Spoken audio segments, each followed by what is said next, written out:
चलिए इस बुलेटिन की शुरुआत करते हैं इस बड़ी खबर के साथ। हम मिलजुल कर काम करेंगे, ये कहना है लालू और नीतीश का। अब से कुछ ही देर पहले दोनों ने मिलकर एक साझा प्रेस कॉन्फ्रेंस का आयोजन किया, जिसमें लालू यादव थे, नीतीश कुमार और कांग्रेस के नेता भी थे। और वहां पर यह तय किया गया मिलजुल कर हम काम करेंगे। जो पहली प्रेस कॉन्फ्रेंस की गई उसमें ये बातें कही गई हैं।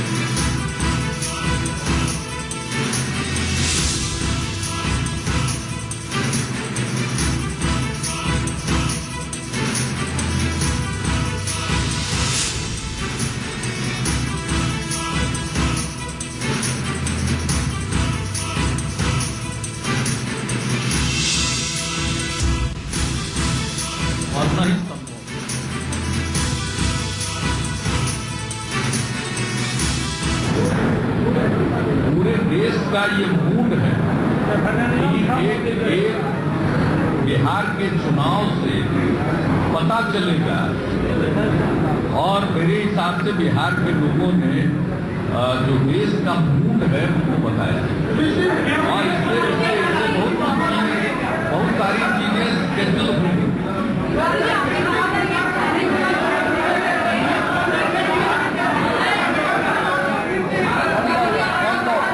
एक एक करके पूछिए। अरे लेडीज फर्स्ट। आपने कहा था कि चैलेंज होगा प्राइम मिनिस्टर के लिए आपकी तरफ से, क्या ये चैलेंज बिहार में बाहर जाएगा, क्या वीडियो को नेशनली आप लोग ध्यान देते नहीं।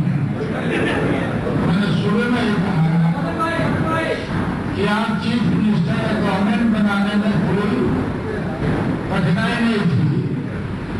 यह नरेंद्र मोदी भाजपा का सेंट्रल गवर्नमेंट के खिलाफ एक रेफरेंडम था। जनता ने सेंट्रल गवर्नमेंट को रिलीज कर दिया और उसको तेज करेंगे आप लोग। अब फिर मैं आपको बता देता हूँ, ये जो बहस में बैठते हम लोग डिस्कशन में है, ये पूरा थोड़ा समझ रहे हैं हम लोग को कि जो महागठबंधन हम लोगों ने बनाया बहुत ठोक ठहरा बनाया। प्रयास चल रहा था कि लालू का वोटर नीतीश कुमार ने याद करें। इस बीच भी लोग चलाया कि नीतीश का वोटर आगे जो था वह वोट नहीं दिया। मतलब अपना शरारत करने में कहीं भी लोग थके नहीं। जो आरएसएस बीजेपी मीडिया से जो प्रभावित या कोई मालिक जिस मालिक को जुड़ाने लगा जो मोदी जी से कहा ऐसा जो ये सब बात था कि बड़ा ठोक ठहरा के एक गठबंधन बना है, महागठबंधन। महागठबंधन वो महागठबंधन नहीं है जो नीतीश जी और बीजेपी के साथ हुआ। उसको हम लोग बिल्कुल ध्यान में रखते हुए ये बिल्कुल विचारों पर आधारित, कार्यक्रमों पर आधारित, गरीब दलित पिछड़े लोगों को आधारित ये हमारा गठबंधन है। और मैंने आपको कहा ना भाई कि दिल्ली में ये देश सबों का है। दिल्ली में एक दिन भी नरेंद्र मोदी से कोई मुद्दा नहीं है।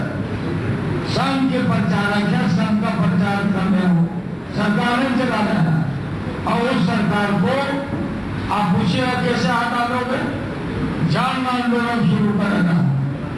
जन आंदोलन से स्वराज मिला था, आंदोलन शुरू करेगा। बिहार से अन्य राज्य से हम लोग आगे शुरू करें। ये सरकार इतना बड़ा तमाचा बिहार की जनता ने ये बड़ा साफ कर दिया भाजपा का, इतना बड़ा हमला किया था, मामूली हमला किया।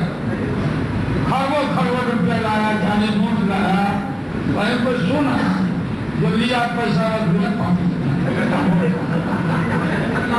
तो बहुत बहुत धन्यवाद।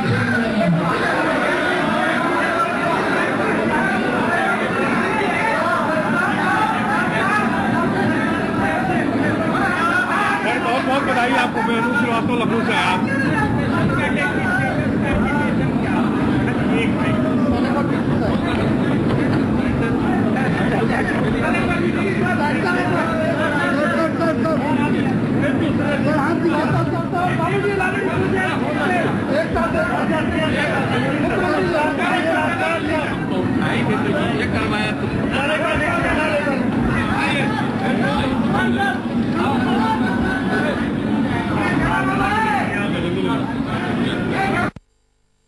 बाद इस प्रेस कॉन्फ्रेंस का आयोजन किया गया। आप सुन रहे थे लालू यादव और नीतीश कुमार का क्या कहना था।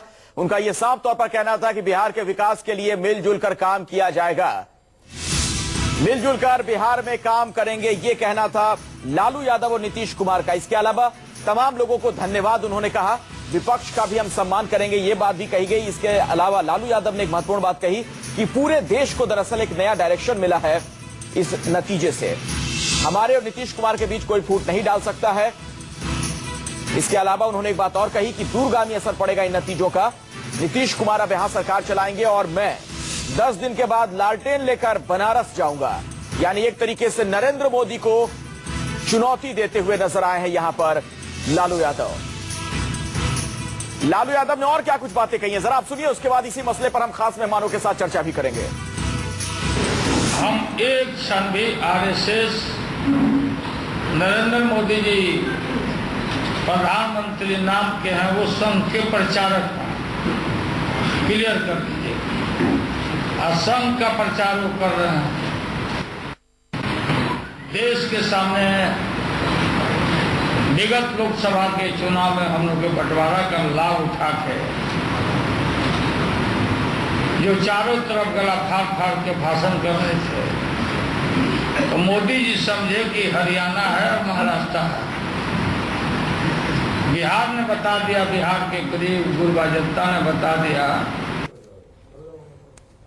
और इस पूरे मामले में बातचीत करने के लिए कई खास मेहमान हमारे साथ जुड़ रहे हैं। भारतीय जनता पार्टी से दिनेश शर्मा हमारे साथ मौजूद हैं, कांग्रेस के नेता आलोक शर्मा भी कुछ ही देर में हमारे साथ जुड़ेंगे, उनसे भी हमारी बातचीत होगी। आलोक रंजन जी हमारे साथ यहां पर मौजूद हैं और शंभुनाथ जी भी स्टूडियो में हमारे साथ जुड़ चुके हैं। हम तमाम मेहमानों का बहुत बहुत स्वागत है और आपसे शंभू जी मैं बातचीत की शुरुआत यहां पर करना चाहूंगा। आपको क्या मोटी तौर पर बातें नजर आ रही हैं, जो बातें आज कही गई साझा प्रेस कॉन्फ्रेंस में, उसमें महत्वपूर्ण क्या रहा? देखिए, उसमें महत्वपूर्ण तो जो मुझे लगता है यह है कि लालू फाइनली ये मन बना चुके हैं कि वो बिहार की राजनीति से बाहर जाएंगे जी। बिहार में वो नीतीश को कन्फाइंड करेंगे और अपने बच्चों को वो वहां सेटल करेंगे। अच्छा। वो बाहर निकलने की कोशिश कर रहे हैं। अगर आपको ध्यान हो 89 का, 89 में एक इस तरह की भूमिका NTR ने निभाई थी जब उन्होंने एक भारत देशम पार्टी बनाई थी और उनका यह था कि भारत देशम पार्टी के थ्रू वो उसके कन्वीनर भी थे। एक ऐसा मोर्चा उन्होंने खड़ा किया था, राष्ट्रीय मोर्चा। भारत देशम तो उनकी अपनी पार्टी का नाम था, राष्ट्रीय मोर्चा उन्होंने बनाया था।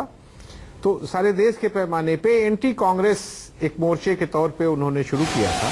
मुझे लगता है लालू अपने लिए कहीं न कहीं उस तरह का एक नेशनल स्पेस खोज रहे हैं जिसमें कांग्रेस को साथ लेकर के, और जिन क्षेत्रीय दलों की कांग्रेस से डायरेक्ट फाइट नहीं है अपने अपने इलाकों में जी, उनको गोल बंद करके एक एंटी बीजेपी राष्ट्रीय मोर्चा बनाए। मुझे लगता है कि इस पहल में ये तो लेकिन तब हो पाएगा ना अरुण जी, जब दोनों में तालमेल इस कदर बेहतर हो कि सरकार स्मूथली चलती रहे और उसके बाद लालू यादव राष्ट्रीय महत्वाकांक्षाओं को की तरफ बढ़ने की कोशिश करें। आज की इस प्रेस कॉन्फ्रेंस से या फिर नीतीश कुमार और लालू यादव ने जिस अंदाज में आज गले मिलकर एक दूसरे का अभिवादन किया, आपको क्या लगता है उनकी बॉडी लैंग्वेज से ये चीजें झलक रही थी? नहीं, ये प्रेशर है, ये तो अब जनता का प्रेशर है कि इन दोनों को भी काफी संभल कर एक साथ रहना होगा और इन दोनों को मिलाकर मोदी विरोध का ही वोट इनको मिला है और इस पे इनको चलना पड़ेगा। इसमें बनारस जाना लालटेन लेकर, ये ऊपरी तौर पर लग रहा है कि मोदी को डायरेक्ट चुनौती देने जा रहे हैं, लेकिन भीतर इसमें एक चीज यह भी छुपा हुआ है कि वो मुलायम सिंह का भी तो इलाका है। मुलायम सिंह ने हाँ नहीं, मुलायम सिंह ने पूरे के पूरे इस लालू और नीतीश के महागठबंधन को मझधार में छोड़ा था, तो वो प्रेजेंस कहीं ना कहीं उसके, वो भी उसका भी यह निशाना भी वहां पर है। अच्छा, मतलब बड़ी तस्वीर ये नजर आ रही है जी। अच्छा हाँ शंभुनाथ जी, मेरा ख्याल है कि मुलायम को अभी टारगेट लालू नहीं करेंगे। मुलायम सिंह इनके गठबंधन में नहीं आए, लेकिन लालू के खिलाफ मुलायम ने कुछ नहीं कहा और लालू ने भी मुलायम के सवाल पे बहुत नरमी बरतते हुए उनका अपना समधी, अपना गार्जियन, ये सारी चीजें कही उन्होंने।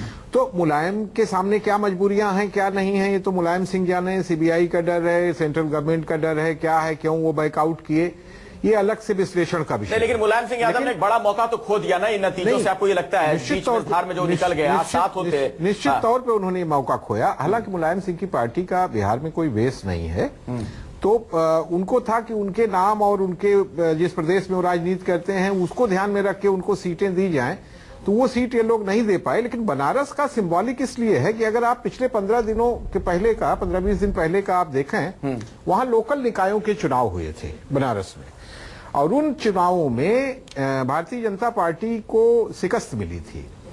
सिर्फ बनारस कॉन्स्टिट्यूएंसी नरेंद्र मोदी रिप्रेजेंट करते हैं जी। तो बनारस कॉन्स्टिट्यूएंसी में ही नहीं बल्कि उस गांव में भी बीजेपी हारी थी, जिस गांव को प्रधानमंत्री ने गोद लिया है। जयापुर की मैं बात कर रहा हूं। जी जी जी।